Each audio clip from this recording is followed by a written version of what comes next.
ça manquait. En tout cas, c'est bien de démarrer la saison, enfin l'année 2024 par un match. Ça veut dire qu'on est en Coupe de France. C'est pas le cas de tout le monde. Donc déjà, on fait partie des équipes qui sont encore engagées dans cette compétition-là. Donc on est content de pouvoir démarrer notre année par une belle affiche à Bonal. Ouais, non, c'est la Coupe de France. Moi, quand on me relaie ce genre de phrase, je suis toujours un peu dubitatif. Ça reste un match de coupe avec tout ce que ça implique. Une équipe qui est hiérarchiquement inférieure. Aujourd'hui, la FC Sochaux-Montbéliard évolue en national contre une équipe qui évolue en Ligue 1. Alors après, on peut toujours réécrire ou réinventer des choses. Il y a des absents des deux côtés d'ailleurs. On est à domicile. Voilà, comme tout le temps quand on rencontrera une équipe, nous comme les autres, une équipe supérieure hiérarchiquement, se qualifier ferait partie de la dimension exploit. C'est un exploit qu'il faut faire. C'est l'outsider qui doit terrasser le favori. Le favori, ça reste évidemment Lorient. Je devrais même pas normalement avoir à le rappeler. Mais il semblerait qu'il faille que je le rappelle, donc je le rappelle. Et tant mieux qu'on soit dans cette position-là, parce que quand on joue les premiers tours, c'est pour avoir le droit d'être dans la peau du plus petit et de celui qui va se battre pour faire un exploit. En tout cas, on ne doit pas écrire une histoire à travers ces éléments-là. Ça fait partie d'un contexte. Les 14 absents, j'y croirais quand je les verrai. Déjà, je ne sais pas quel groupe, ni vous ni moi, ne savons. Donc voilà, on annonce 14 absents. De toute façon, c'est un effectif pléthorique. Il y a 30 joueurs dans l'effectif à Lorient, plus une formation qui fonctionne très bien. Donc si nous, on est capable d'intégrer des jeunes joueurs dans notre effectif, je pense que Lorient est tout à fait capable aussi d'en avoir de très talentueux. Et je sais que la formation travaille bien là-bas. Donc non, ça... Je ne vais pas dire que tous ces éléments-là ne sont pas à prendre en compte. Il faut les prendre en compte. Mais d'abord, l'essentiel, c'est de rappeler qu'il y a le petit FC Sochaux-Montbéliard actuel, celui qui joue en national, qui a failli mourir cet été.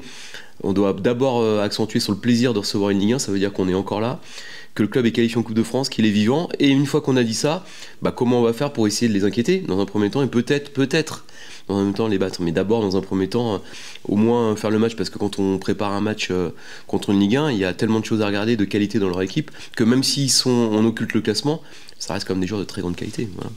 Si on devait avoir le bonheur de faire quelque chose demain, ça serait quelque chose de fondateur, parce que ça serait un exploit, comme je viens de le dire. Je crois que tous les matchs qu'on peut faire, quels que soient les contextes, je vais reprendre la genèse, Mélisée, tous ces éléments-là construisent une équipe. Là, demain, il y a un peu plus de paillettes, entre guillemets, mais la Coupe de France, c'est pas que ça, c'est aussi les tours. Vous savez, quand on s'est qualifié contre Jura ici, qui était une très belle équipe, ou Mélisée, ou tout, à chaque fois, on a l'impression que le travail est fait, et c'est vrai, mais quand on est entraîneur, on prépare tout le temps ces matchs-là en ayant un peu la peur, la crainte de faire partie des gros titres. Pour l'instant, on a tout le temps fait le travail. Demain, c'est Lorient qui va devoir être dans la position de celui qui fait le travail, parce que si jamais c'est pas le cas pour eux, ils auront cette étiquette d'équipe qui a pas su le faire. Mais c'est pour ça que la Coupe de France est populaire. Se qualifier demain, ça serait une grande joie collective, et ça serait aussi une récompense pour notre club. Mais avant toute chose, bien le préparer, faire preuve d'humilité, mettre la bonne approche. J'espère que mes joueurs n'ont pas la même je vais dire suffisance, ou en tout cas un peu arrogance, de dire que ça serait pas un exploit. Non, demain va falloir courir, cavaler, se battre, être solidaire, mettre un plan de jeu en place, le respecter, être efficace. Il va falloir mettre beaucoup de choses pour espérer passer, mais c'est le propre de la Coupe de France. Kevin Ogaz déjà, quand même notable, qui est parvenu, qui est encore trop court et qui n'a même pas repris un réel programme de réathlétisation, donc malheureusement on ne l'aura pas d'ici quelques semaines. Non, ça c'est une mauvaise nouvelle. On a malheureusement on a eu à la NACRA, vous êtes au courant un peu des péripéties. Il est revenu à l'entraînement hier avec nous, mais il a loupé beaucoup de séances. Malcolm Viltard qui est suspendu, qui a pris un carton bête. Voilà, il peut s'en prendre qu'à lui-même. Il a tapé dans le ballon après une faute. C'est malheureux, mais ça nous prive. C'est un match et son 3e jaune, donc il purgera. Voilà, la bonne nouvelle, c'est qu'il repartira avec un casier vierge pour la deuxième partie de saison. Mais bon, c'est dommage parce que ça tombe mal. Après, on a Atangana qui a repris, donc ça nous donne un milieu de terrain qui reprend, mais il est très loin du niveau qu'il avait quand il s'est blessé, parce que physiquement il repart de 0. Donc en fait, notre problème, c'est le secteur de jeu du milieu de terrain. On a eu Rolly Pereira très malade, qui a repris l'entraînement que le 2 janvier, qui a fait partie de ceux qui ont eu le virus, là, qui traînent. Donc au milieu de terrain, on est sans doute pas armé comme on peut l'être parfois. Normalement, c'est un secteur de jeu, on est très riche. Là, on l'a un peu moins. Bah, c'est le beau terme, moi je le prends comme une fête, voilà, c'est le terme, j'ai pas envie de... Alors une fête évidemment, hein, sans compétition, il n'y a pas de fête, il faut se battre, mais retrouver encore notre public pour le début d'année avec un stade qui sera, je l'espère, bien garni, et de toute façon, ceux qui seront là nous pousseront, comme ils le font tout le temps, c'est magnifique. Donc on ne doit pas se compliquer la vie. La Coupe de France c'est très simple, il y a un ticket pour deux, on est chez nous, on va se battre. Si on doit tomber, on va tomber les armes à la main. Et puis on félicitera Lorient. On leur souhaitera un beau parcours, mais il faudra d'abord jouer le match. Et puis voilà. Donc pour nous, c'est parfait. Avant de démarrer notre année, notre deuxième partie de saison au championnat national, où ça va nous ramener à un classement, à des matchs. Là, c'est juste un match de foot à jouer avec un ticket pour deux. Bah, c'est clairement quelqu'un qui peut se targuer de faire partie de l'héritage et de la filiation des entraîneurs lorientais. Quand on dit lorientais, c'est la culture du jeu, c'est une forme d'esthétisme et d'efficacité.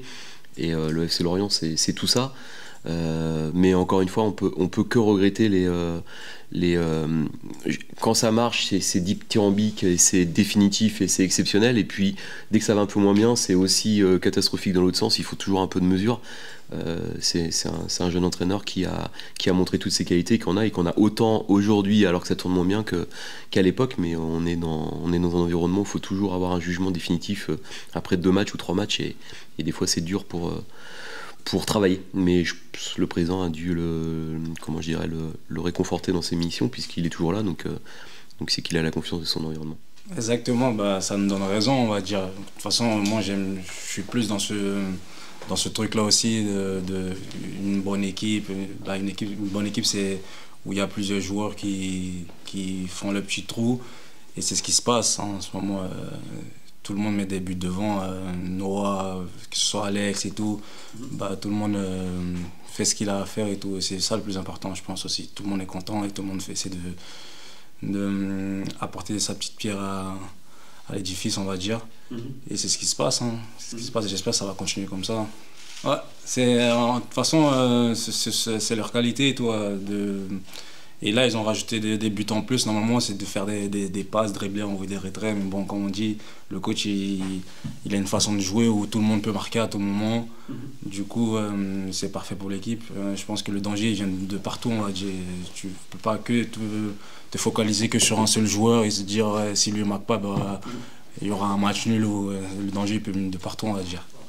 Ouais, c'est une position de confiance, c'est surtout ça, on est en pleine confiance, même s'il y a 2 divisions d'écart, on va pas se mentir. Ça reste un club de Ligue 1, on est le petit, on va dire, mais on est à domicile. On est à domicile, on va essayer de bouger tout ça, on va dire, surtout à domicile avec nos supporters. Et j'ai vu que le stade, il sera pas mal, on va dire. Et il y a moyen de faire quelque chose, c'est du football, c'est 11 contre 11. Arriver surtout quand tu es à domicile, tout peut se passer, on va dire, avec l'appui du public. Non, c'est sûr, mais de toute façon, on va aller dans ce sens-là en se disant qu'on on est en confiance, même si ça reste une Ligue 1, mais nous, on est en confiance, va falloir essayer de jouer sur nos qualités, essayer quoi qu'il arrive pendant le match, essayer de se dire que c'est nous l'équipe en confiance. Et ça joue beaucoup, même s'il y a 2 divisions d'écart. L'équipe la plus en confiance arrive, on va dire, comment dire, bah d'entrée, c'est nous l'équipe en confiance en gros. On va essayer faut le montrer et tout, faut essayer de jouer sur ça, et rester en confiance durant tout le match, même si il y a des moments où ils auront la balle, où ça va être un peu plus dur, mais en ce moment on est en pleine confiance et il faut rester là-dessus. Ouais, c'est sûr, dans le vestiaire, on a en tête, c'est ça la Coupe de France, hein. Plus tu avances, plus tu te dis, ah ouais, il y a moyen d'arriver au Stade de France.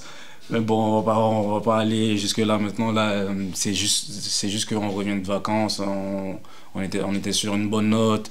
Le dernier match, on a fait un bon match et on veut continuer là-dessus, quoi. Surtout à domicile.